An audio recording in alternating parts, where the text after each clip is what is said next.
Greetings, travelers. Welcome to one of those classic YouTuber update videos. Let me sigh and say that I didn't want to have to make this video to make it more authentic.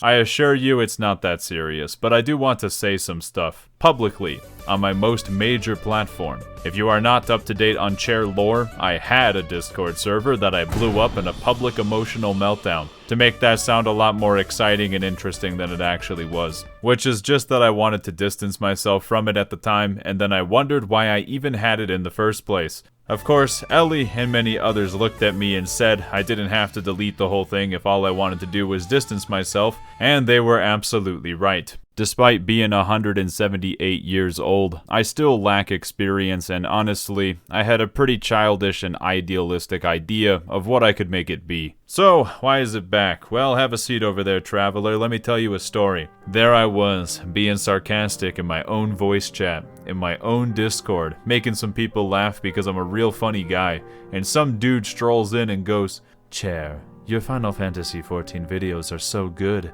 Why don't you make videos about anything else?"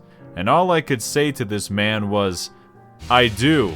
You're telling me that people are more willing to join a Discord server than check my video backlog? Well, I can't change society. So get ready for an @everyone ping every time I post a new video or do a non-existent live stream, not a streamer. On a personal level, I do want to be somewhat involved in my own Discord server. What's the point of having one if I can't argue about six-sided star being a good thing for the game, because having a melee DPS without a ranged attack button helps keep the variety for Final Fantasy XIV, even if the majority of players don't like it. If I ever find myself wanting to distance myself again, I will not delete it. I will just personally step away back into the world of catgirls. Now you can flex your Patreon tiers and YouTube memberships on the freemium content enjoyers, but Twitch integration hasn't worked, which honestly makes a lot of sense at this point. Next topic. It has been a little over a year since my last update video that I assume nobody watched, so here is the short version. I wanted to focus on non-Final Fantasy XIV videos, and that hasn't really panned out. Blah blah, I'm not gonna grouse about it, and honestly, I do not want to hear your opinions on the matter unless you have something very positive to say about all my other work, and say that I am a super cool, super underrated, and super hardworking individual, and Vanilla from Nekopara loves me. I was also pretty burned out on making Final Fantasy XIV related videos, as I think anyone could tell. However, I am mostly over the Final Fantasy XIV video burnout at this point. I thought my flawless video would be like 8 minutes long, and I had a lot more to say than I originally thought. I'm sure that has nothing to do with the fact that the actual topic of the video is a lot broader and doesn't apply to just Final Fantasy XIV. Okay, now I can stop grousing about it. So, what is the plan going forward? I plan to alternate between Final Fantasy XIV projects and then something else, whether that is a video essay, shitposting about something, a tutorial of some sort, or an anime critique or whatever. Who knows what it will be, and who knows how long those projects will be, because I never have a runtime in mind when I start making something. It does kind of suck due to how YouTube works. The rule is that you never change content, you only ever add to it. And I can't exactly output a million videos because I am not the fastest editor. No, I do not want an editor for creative control freak reasons. Sure, this is not the most lucrative or business savvy thing to do, but if I wanted to be a fucking business analyst, I wouldn't have chosen to be a video maker. In theory, this change will prevent me from going full burnout mode on Final Fantasy XIV, so I can keep making the content that my fans want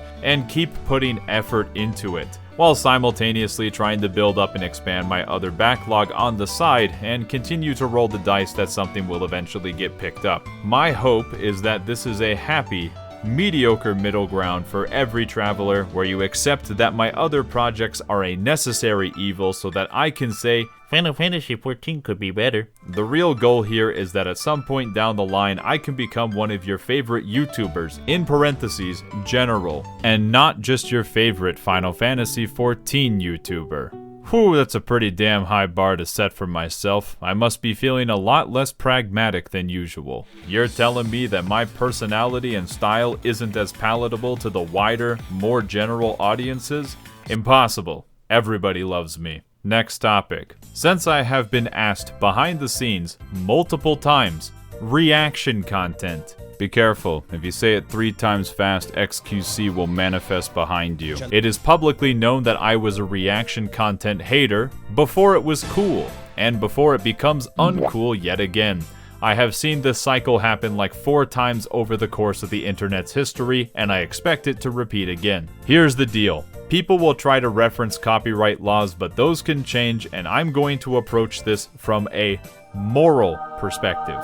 A lot of my videos can take a long time to put together. Just because the end product isn't super long doesn't mean it didn't take hours to script while bashing my head into a wall, gather footage, and put it all together. Man hours do vary dramatically depending on the video, kinda like how this one that you're watching wasn't exactly super hard to put together. Sometimes though, I feel like streamer brain takes over, and they assume that 15 minutes of video equals 15 minutes of effort. You could talk for 200 hours and not even get close to the amount of man hours put into my Endwalker video, for example. Now on the other hand, since I do make some opinion type content that people would like to respond to and expand upon, if you livestream my full videos on a website off of YouTube, it is not going to compete with my original video in the algorithm, and I don't really care.